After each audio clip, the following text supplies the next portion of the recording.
Welcome back. I am here today with Tyler Wagner. He is the founder of AuthorsUnite.com, which he says is the best book marketing company in the world. I'm excited to hear that. Welcome, Tyler. Thank you so much for joining us. Of course. Thanks for having me on.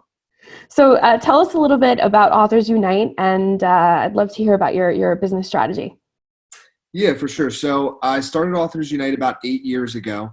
I'll give you a little background story. What happened was I was in college, and 2 years in, I realized that college was just not for me, and like working in a corporation was not for me. My major was accounting, and I couldn't get past like the first class. So I read this book called The 4-Hour Workweek. I'm sure a lot of people listening to this or watching this have heard of the book. And I feel like it equipped me with the mindset to feel confident enough to drop out. Because when I dropped out, I didn't have a plan. I just knew that I could figure it out, basically. So it built the confidence. So then what I started to do to learn is I read a lot more books. And then I also started to reach out to conference coordinators, basically telling them my situation. You know, I'm a broke dropout. That's an aspiring entrepreneur. And I'm 80 grand in debt at the time. Yep. And, you know, can I do anything to help you in exchange for you allowing me to come to your event? And literally, it's crazy. The first one I reach out to says yes. And Tim Ferriss is actually the keynote speaker of that. Wow. So just a little side tip. I think as you get a little older, it probably doesn't work. But when you're in your lower 20s or high teens, you can like leverage that because, you know, people that are already successful, you know, however you determine that, it feels good to give back. So I feel like this guy, he basically became my mentor, not Tim Ferriss, but the guy who was putting on the event. That's so awesome. But from that, this all leads to Authors Unite. I realized I wanted to do public speaking. I'm a people person, hence why I do the podcast. And I've, you know, had so many podcasts. I love doing it. Like it's more a joy than like a business thing for me. And so either way, I realized that all these public speakers that were getting paid, they were authors. And in fact, most of them were best-selling authors. Right. So I was like, okay, if I want to get paid to speak, the root word of authority is author. I need to become an author and hopefully a bestseller. So 20 years old, I write my first book, ends up hitting Amazon bestseller. I think it's sold around 30,000 units now, I think. So wow. You know, pretty good. It's been 8 years, but, you know, pretty good amount. And it's about networking at conferences. So what ended up happening is some conferences started to hire me to open up their event to teach my networking skills. And then they would buy the books in bulk and give it to all their attendees. So it did work, but what took off a lot quicker was helping others with their books. Because it turns out, and I'm sure you know this with all the podcast guests that you work with, everybody wants to be an author, pretty much. Yep. Like it's like 95%. Yeah. So I was like, okay, let me help a few more people for free in exchange for testimonials. And then let me see if they get the same results I get.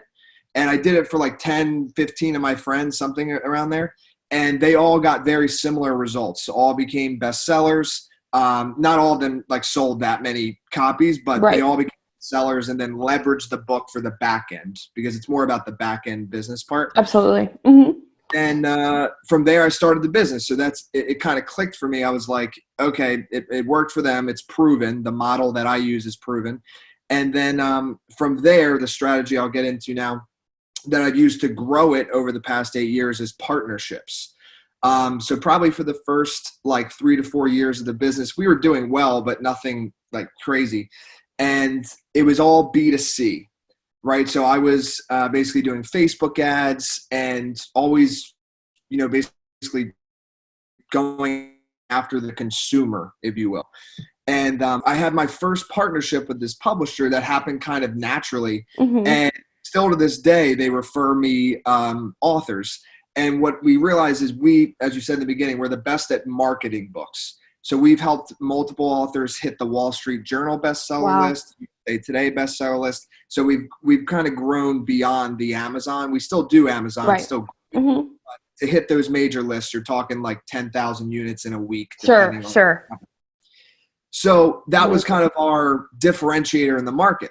So we had this one publisher who referred us like 15, 20 clients, and I was like, this feels different because it's not like a sales call anymore. because these authors already trust the publisher because they've been working with the publisher for 6 months to a year, and they're referring them to me. And then it's kind of just like a get to know each other call. And then they hire me the money for the book marketing. And I was like, I like this. This is like less stressful. And you know what I mean? Like, it's more about my relationship with the publisher who does hundreds of books a year. So then I don't even have to go after the consumer. So then what I started to do is use LinkedIn, and I sat down and thought, who are people that offer complementary services to what I offer? And the main ones are book designers, book editors, publishers, and ghostwriters. Those 4 types of individuals or companies. And basically over the past 4 years, the last half of the 8 years, I've built over 1,000 partnerships. Wow. These types of people just by using LinkedIn. A simple strategy. I'll say exactly what we say when we reach out so people can use it and apply it. Because I think now this is of the utmost importance. We're all stuck at home. So, I think a lot of people, I don't know if anybody else is experiencing this, but a lot of people, they're a little worried right now, so like they're holding on to their cash. People aren't really making huge investments right now, at least from what I've seen recently in the past few weeks. So, okay, that's fine. Then what you should double down on is the long term, the long game, which you should be doing anyway. But so basically we reach out on LinkedIn. It says potential collaboration on the subject line. And then it says, hey, their name. So it's personalized.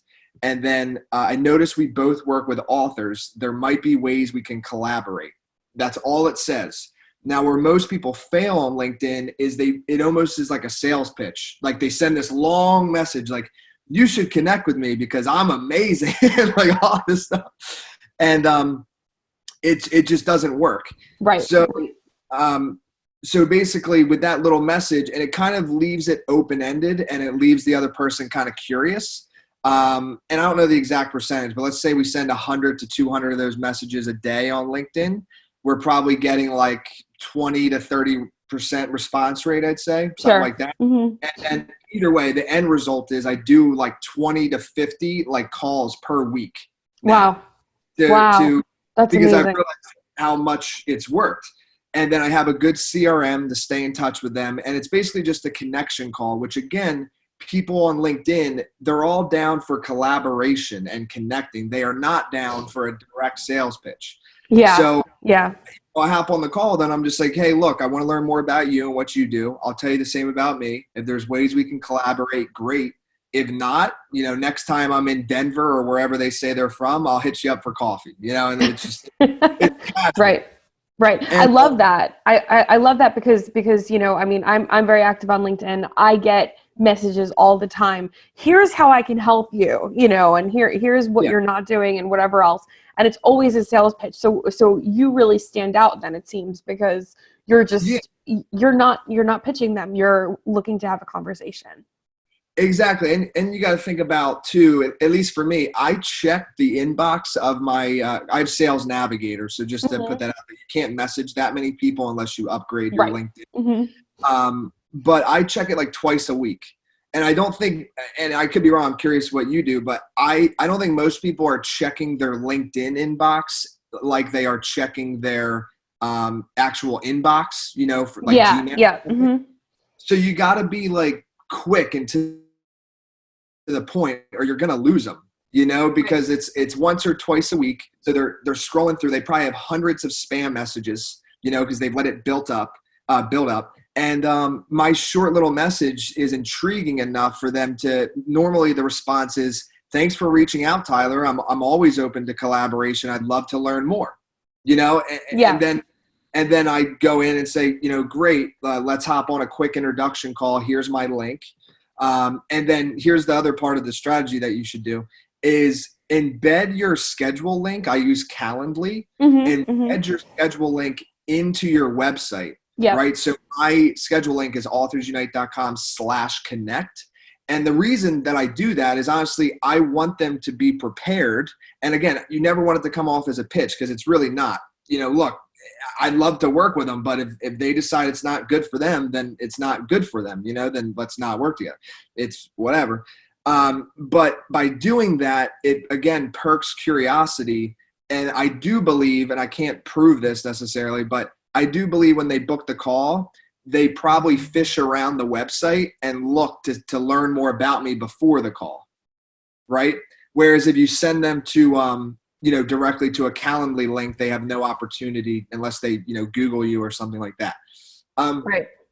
And and I'm happy to dive into more stuff, but if you want to talk about the book marketing, but kind of the last part of it is scaling your business. So what I realized is I probably like a year ago, I believe like I hit my limit with, you can only do so many calls and Sure. also, work on the business, grow. So you got to take some time off. You got to work on the actual parts of the business. You can't just be on the phone all day unless you're a small person. So I just feel like what people need to start doing is instead of thinking about hiring salespeople directly to consumers, what I've done now is I have 2 salespeople and they are just replicating the process that I've already created. And now I'm trying to get them up to that 20 to 50 calls a week. And I've kind of just started with them recently, we built the system for them and full blown getting involved. But I see that as unlimited because it's not just about people that offer direct complimentary services. It could be a social media marketing agent. It could be someone like yourself, right? Yeah. So obviously you send me people for podcasts and when it's a podcast, I never pitch anybody because that's not what it's about. I'm just interviewing. Of course. Yeah, of course. But if one of your people might be interested in our services, right? Like we could be a partner, even though you don't only work with authors, you work with some. Right. So again, my mind is just like, I hate ceilings. And that's what working for a corporation felt like to me, is there would be some sort of ceiling to how. Oh, of course. Yeah. So either way with these partnerships, there is no ceiling. If you go on LinkedIn, there's over 660 million users last time I checked. I think it's closer to like 1 billion now. Yeah. And, and when you start to get that mindset of like, okay, who is not somebody who only works with authors, but anybody that works with maybe even just 10 authors a year, like a social media marketing agency. Okay. There's so many of them. I was like, I don't want 1,000 partners. I want 100,000 partners, and it's actually possible. And it incentivizes the salesperson even more because I say to my 2 salespeople I have now, I say, you will not only get a commission off of the referral that the publisher or whoever gives it to us. I will give you commission on every referral that publisher. So you build this relationship, you might make tens of thousands to hundreds of thousands of dollars over a year or 2 off of one connection. Right. And so either way, that's awesome. So there's really no ceiling for them either. Yeah. There's no sell. It's almost like our partners do the selling for us. Right. And if the person needs to speak to one of us beforehand, obviously we'll take the call, but it doesn't even feel like a sales call because they already know what's going on because our partners told them. And, obviously the ultimate goal is to get to the point, and we keep adding more and more testimonials to our website where, obviously once the person becomes a customer and everything, we have everything laid out and it's a great customer experience. But beforehand, we kind of feel like if you look at our website, it's pretty obvious how good we are at what we do. Yeah. So, look, if you need that extra, call, we'll do it. But it's also like, there's a lot of testimonials. So just, have a look and, so, but I just think because I just wanted to bring that up is I think that's the next person's question is like, well, I only have so much time. Well, it's like this actually does scale. And ultimately, I think everything comes down to relationships anyway. So if you had 100,000 partnerships, I know it sounds crazy, but it's actually very possible. If you had 100,000 partnerships every day, because I witnessed it in my own with only 1,000 plus, I wake up to referrals every day, every single day. Absolutely. Yeah. At least 3 to 5 every day. And it, they don't all become clients, obviously, but it's just been the biggest game changer in my business. And that's why I wanted to share it, that's amazing. And, and the math checks out because there's only 365 days in a year, right? So if 2 people have a referral for you every day, right? Yeah. Or 3 or 5 or whatever it is, that's statistically, you're going to book some of those as clients, right? Yeah, So exactly. Even the numbers are right. and I love that you just said that, because I've always thought of myself as not actually a good salesperson. Like, Mm-hmm. I'm not like that kind of Wolf of Wall Street type of Right. mentality. Like the closer, like it's not in me. Now Yeah. the character, that's in me. Like Yeah. I naturally have that and I love it. So I've just made this work for me, because I felt like that B2C, I was always having to try to like sell, and Yep. I'm just not, I don't have it. But I do have the ability to build a bunch of relationships and then kind of have them sell for me almost, and it's mutually beneficial, right? That's, say, a ghostwriter and me connect. We're more on the book marketing side. I do have a team of ghostwriters, but I'm always looking to add more to that team. So when I have that phone call, I always say, look, if you refer people to me, this is the commission I'll give you. And also, if somebody comes to us that needs ghostwriting and you're a good fit, I will refer them to you. So always make it, mutually beneficial, and it works. Awesome. So I'm sure people are really excited about Authors Unite now that they've heard this really great strategy, right? Who is your ideal client? Who do you love to work with? What kinds of books do you love to work with, if that's a thing? And how do people reach out to you? Yeah, so it's mostly business and self-help books that we work with. We can work with any genre, most except like children's. We don't do much of those, but mostly nonfiction, business, self-help, helping them like a complete done-for-you experience from the publishing to the marketing, Mm-hmm. and also helping them after the marketing with like media exposure and things like that. So that would be our target. And just to say too, the strategy that I laid out, I believe works for any business. Oh, sure. Right? Mm-hmm. Just like put it all the way to like a whole different type, in my mind, and this might sound funny, but in my mind, it's like, say you were a house cleaning person, like you clean homes for a living. Yep. Mm-hmm. Instead of like going after the homeowners, what I would do is I would partner with landscapers and people that do real estate, because they're already building, and just build like in your local community, build as many relationships with those people as you can, and then give them commission. So that landscaper, they could nonchalantly be like, hey, your yard's finished. I hope, it looks great as always. I'm here every week. And hey, I just met this person. She's really good at cleaning homes, or he's really good at cleaning homes. Here's the card, and give them a call. And say if you had hundreds of landscapers in your local community doing that for you, you'd probably do pretty well. Smart. That's really smart. And that takes, we, as when we become entrepreneurs, right? Many of us are sitting at home by ourselves. Selling is not always the most fun thing to do. Of course, Yeah, like I've read so many like sales books trying to get, I think it is, and even the Wolf of Wall Street guy says it. Jordan Belfort. He even says it. He's like, you're naturally good at it, or you're, like not. You can get better, but some people just naturally like have it in them. And for some, it's always just felt weird to me. I don't think there's anything wrong or right about it. It is what it is. It's the nature of our world. But for me, just relationships have been more of my natural style. Awesome. That's awesome. So what can someone do today if they want to? Oops, sorry, I lost you. Okay, here we go. I will edit this.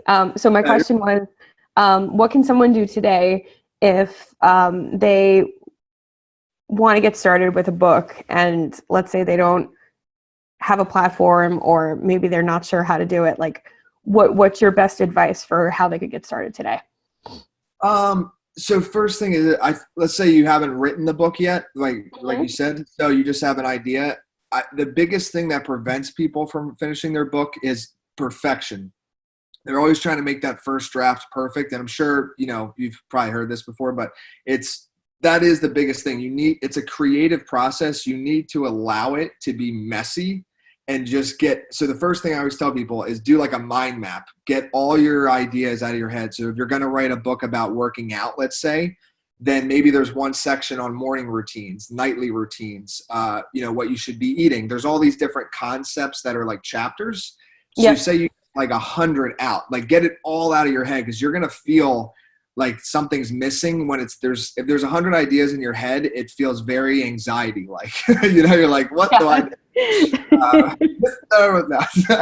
But you need to, like, once it gets out of your head, then it feels really refreshing. You're like, okay, now I have something to work with. It's not a blank canvas anymore. And then what you do is you go through, see which ones you could maybe group together, and then see which ones don't need to be in there, remove them. And let's say out of the 100, you're left with 25. Right. So then you have 25 different chapters. I like to think of them as blog posts, and write them separately. Don't try to order them yet or organize. And so I always say you should write your book backwards. That's where I'm getting to the concept, not literally, but in this way. So you get messy. You write each chapter separately or blog post. After you've written them all, naturally the order will come to you because you've done the work. So it's like the order will come to you. Then you put it in order, then conclusion, then introduction, and then actually title and subtitle, in my opinion, come last. Because that's interesting. Because those will come to you after you've done the work. Whereas if you most people try to come up with the title first, and they get stuck because they're trying to come up with this perfect title. And it's like, no, do the hard work first, then do the title. Okay. And then once that's done, I mean, look, there's three main options. You can self-publish, right? So you can self-publish through Amazon, Ingram Spark, find freelancers to take care of all the parts like book cover, formatting, or hire a company like us. We take care of all of it for you. There's also hybrid publishers and traditional publishers. So it depends on which route you want to go. They all have their different kind of deals with them. And then lastly, what I'd say, because this is what we do with the marketing, is if you choose to work with us, we handle the launch for you, right? So it's all done for you. You don't have to do anything really. We handle it for you. But if you try to do it yourself, go back to that partnership mentality, and before you even start writing the book or during, you should be working on the marketing at the same time and build up these partnerships with people that have an audience that would also fit for your book. Right. And see if you can build up as many of these partnerships as possible. Then during the week of your launch, because, to hit these bestseller lists, you want to get as many sales as possible within a 1 week time period from Sunday to Saturday. And, so say you have 50 partnerships that all have mailing lists of 5,000 plus, let's say, and that's good. So let's say you have that though. They all mail during the same week. You might have a chance of becoming a bestseller and getting thousands of sales, right? And then leveraging that accolade to then contact somebody like you to help them get on podcasts. So that's that. I mean, that's pretty, it's a dumbed down version, but that's the process. No, that's great. That's great. And I think that you've really demystified it for a lot of people, because, that's the number one thing that I hear is, oh yeah, one day I want to write a book. Right. Yeah. Or, or I just don't know. I don't have a platform. I don't have this. I don't have that. So that really demystifies it, because you're basically doing the same thing as what you do with your B2B strategy. Yeah, leverage other people's platforms. And you can still work on your own, right? Like social media is great. Like build your own up for sure. But, leverage others. And again, it removes the sale, because all those people that mail for you, they've already built up that trust with them. So those people, any mail they get, if they've been on that list for a year or so, they're going to open it and trust just based on the person that they already know. Nice. So awesome. So how can people get in touch with you? I know you said it before, but just remind people. So website's authorsunite.com. And then for me directly, email Tyler@authorsunite.com, and Instagram, Tyler B. Wagner is the handle. Awesome. Well, thank you so much for joining us today. This has been really, really informative, and I'm excited to see what people do with their B2B strategies after listening to this. Yeah, I'm excited too. And thanks for having me on.